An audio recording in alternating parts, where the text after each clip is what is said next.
Welcome to Pepperl+Fuchs Plugged In, where automation professionals can stay in touch with the latest enhancements in sensing, data communication, and control. Welcome everybody to Pepperl+Fuchs Plugged In. And today I am with Mike McCabe. Good morning, Mike. Good morning, Helga. How are you? I'm doing just fine, thank you. Hey, Mike, tell me what we're talking about. We are talking about an IO-Link stack light today. So we've had a 40 millimeter version before in our portfolio, and we've just added the 70 millimeter version. So we want to talk about that today. Okay, so why 40 millimeter, 70 millimeter doesn't sound like a big deal, but why did we add this offering to our portfolio? Well, for good customer service, we have some customers that have already been using the 70 millimeter version, and adding this to our portfolio makes it easy to, I guess, move on to using IO-Link instead, because they already have a lot of the 70 millimeter elements being used in their application. Okay, yeah, we need to talk about the setup of these. Now, I believe earlier on you mentioned to me that there was a specific application that was recently brought to your attention in the airport world. Can you tell me about that a bit? Yeah, sure. Yeah, so when passengers are arriving from their long flights, they're walking over to baggage claim, and what's happening at baggage claims, and if you've been there, you've seen it, is when the conveyor starts, the conveyor that's going to bring out the luggage, so everyone's standing around waiting for their luggage, there's usually some kind of indication that lets people know that the conveyor is about to start and the bags are about to start coming out. Right. And that is, I guess, the application that we were helping out with recently. The issue was horns are used and lights are used and flashing lights are used, all those things. Yeah, exactly. And so IO-Link, of course, was easy. And they already had 70 millimeter, stack lights there. And so adding the IO-Link just made sense. They essentially wanted to upgrade their installation because there was a benefit that they got from IO-Link? There was a benefit, yeah. There sometimes is a problem where, if there's something wrong, let's say, maybe they just, the worker would manually switch on the light right before the conveyor would start. Or maybe they would manually switch on the buzzer. Sometimes there would be issues, and what we found were they were actually completely disconnecting the whole fixture. So if there was a problem, if something was wrong, if something occurred, they would just disconnect it instead of maybe going and getting the maintenance to fix it. And the problem there was, maybe the dad wasn't looking and his son was running on the conveyor, and there was no indication that the conveyor was about to start, and it started up, and maybe the kid falls down, and now you have some unhappy customers. Yeah. So obviously the topic there then is diagnostics, and that's one of the things we've said all along. IO-Link offers a new level of diagnostics. Oh, it does. Yeah. So specifically for this example, maybe there was in the airport, maybe they have let's see, baggage claim A, B, C, D, E, F, G, H, or whatever. If I was monitoring, the stack lights, I could go in on my computer remotely and I could see, are all of the current stack lights currently connected to the system, or has someone gone in and just taking it offline completely? And so you get a little bit of indication that way. And also you can specifically, since you can name the sensors, the devices now with IO-Link, you can easily see, which one's not showing up there? Baggage claim B. Okay, let's send somebody down there to check it out and see what's going on. Yeah. So, Mike, while this is a great application, we don't want to give the impression that this is a product that's only used and only useful in airports. So let's keep the diagnostics aspect in mind.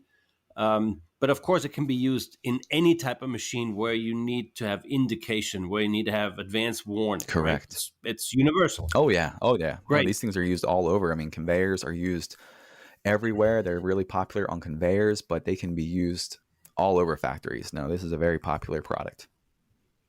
Very good.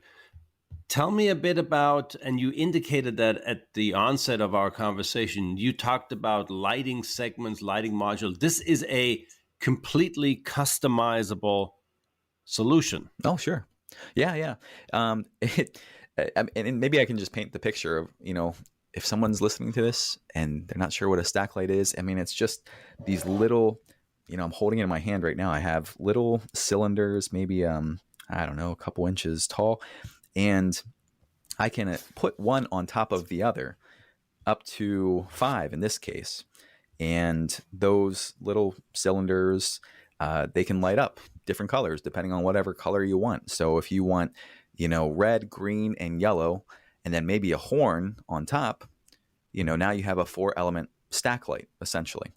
And depending on your application, maybe the... Let me interrupt you there. Oh, Let me interrupt you there. Basically, what are the modules that we offer to self-configure a stack light? Oh, yeah. Well, of course, different colors. So you've got, red, green, blue, white, orange, lemon yellow. But then you also have horns, and there's different types of horns just depending on what you need. So you can do a horn that's not too loud. You can do a horn that's very loud. You can do a horn that's going to be set up to pause. So it goes on and off, on and off, on and off, or it's just a permanent sound. But then we even have ones that have 8 different tones. So maybe one tone indicates one thing while another tone indicates something completely different. Oh, okay. And the lights also come, if I remember correctly, as constantly on or flashing lights. That's correct. Yep. If the customer needs a pulsing light, they can get that as well. Okay.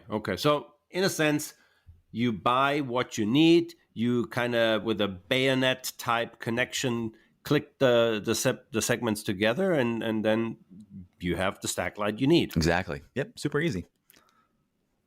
Excellent. All right. Let me summarize, and then remember, 5 words or less. What do you want our listeners to take away? You think about that while I try to summarize. Okay.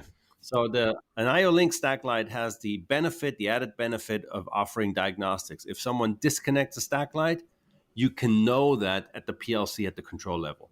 Secondly, we offer a large number of segments, lighting segments, horn segments that can be put together to configure the most appropriate stack light for the application. Does that about summarize it? That's pretty good. You're pretty good at this. Yep. All right, good. So now it's your turn. 5 words or less. What do you want us to take away from our conversation Okay, today? try this one out. Pepperl+Fuchs, more ways to enlighten you. Oh, that's pretty cool. That's pretty cool. Yeah, I know. Okay, I already feel enlightened. Mike, as always, thank you very You're much. welcome. And I'm sure we'll discuss some additional IO-Link products in the next few months. Absolutely. Yep. Thank you very much. Have a good day. too. Bye-bye.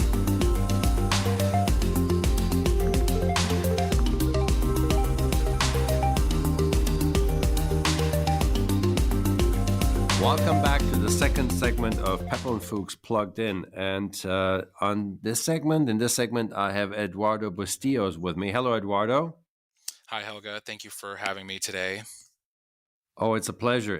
You have a rather interesting an interesting sensor accessory for us today, don't you? Yes, I do. Today, we're going to be talking about a new set of exchanger brackets that we're introducing for our inductive sensors. Okay, so start at the beginning, please. Exchanger bracket. What is it? Well, basically, these are special mounting brackets used in applications specifically where inductive sensors have to be replaced frequently. They make replacing them pretty simple and pretty easy. Okay. So the why you want to use it, could you dive into that a little bit deeper? Yeah, of course. So they essentially make swapping out sensors pretty quick and easy. They ensure that the face of the sensor is at the same distance every time whenever you go to replace the sensor.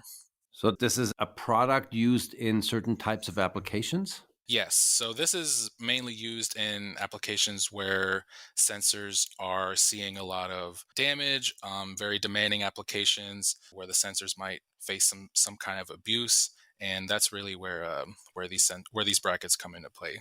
Okay, so tell us, why is an exchanger bracket better than mounting via regular mounting nuts? Well, first, they ensure that the mounting accuracy is the same in between sensors. With inductive sensors, just a deviation of a few millimeters, it can affect the operation. So mounting accuracy is critical with inductive sensors, and these brackets ensure that the sensor face doesn't deviate too much from where the user might want them to be installed, and it makes replacing them really quick. So precision is a factor that was designed into our exchanger bracket? That's correct. Yep, precision. Tell us, I guess, please correct me if I'm wrong, I guess there are other similar solutions out in the marketplace. Why is ours better? What makes it special? So our particular set of exchanger brackets, one, the sensor fixing mechanism that ensures the face is in the same spot. Ours is made out of plastic. Some other models, they might be made out of something like metal, and Which initially sounds actually better, right? But it's not, I take it. right, yeah, you're right. So with the metal fixing mechanism, for the most part, it will be fine, but some sensors, they can experience some type of latching or false triggers just based off of the geometry of the bracket and just the sensitivity of the of that particular sensor. So with a plastic fixing mechanism, it completely eliminates the potential for any interference or latching or false triggers that you might see on a an all metal bracket. But we should make sure we're getting this point across. The exchanger bracket itself is, of course, a metal device. There are just certain pieces made from plastic so that the operation is optimal. Is that true? Yep, that's correct. So just the fixing mechanism, the part that actually touches the sensor face and is going to be in the path of the inductive field, that part is plastic, but the rest of the bracket is metal. Okay. Okay. So can you take us through the installation process of an exchanger bracket? Sure. So the initial installation, whenever you install a sensor with an exchanger bracket, it's going to be the exact same as when you install a regular sensor. The bracket is sort of shaped like a sleeve, and it slides around the housing of the sensor. And then once you install it on the sensor, you can install it the same as you would a sensor in a typical application with a through hole and two mounting nuts. The real benefit comes when you have to replace the sensor, because once you replace it, you don't have to dial in the distance that it is away from the target, Yep. and you can do it quickly without any tools once it's already installed. Yeah. The precision is built into the design of the unit. You just slide it in and you lock it in place, and it's there with high precision. Yep, that's correct. So what different sizes do we support with the exchanger bracket? So right now we have them for our 8 millimeter, 12 millimeter, 18 millimeter, and 30 millimeter diameter inductive sensors. So clearly the most common inductive sensor sizes are covered. That's where the bulk of the applications are. Right. Excellent, excellent. So, as you know, Eduardo, we always I always have this question. Give me 5 words that our listeners should take away. And while you think about your 5 words, your 5-word statement, I'm trying to summarize it for our listeners. So, the exchanger bracket is a metal fixing device that allows for the fast and precise replacement and exchange of sensors in highly abusive environments. And our design is tool-free, and also it utilizes at a certain section that could possibly interfere with the operation of the sensor, we use a plastic material and therefore assure that the sensor works just as normal, no impact from the exchanger bracket itself. Yep, that's exactly right. I think you hit the nail on the head, Helga. Excellent, excellent. Thank you very much. So, your 5 words, please. Precise sensor replacement made easy. All right. I think we covered 2 very important terms here, precision and simplicity. Excellent, excellent statement. Thank you, Eduardo, and thanks everybody for listening. This was Pepperl+Fuchs Plugged In. Bye-bye. We hope you enjoyed this episode of Pepperl+Fuchs Plugged In. Please subscribe to our channel and never miss hearing about the latest innovations in factory automation.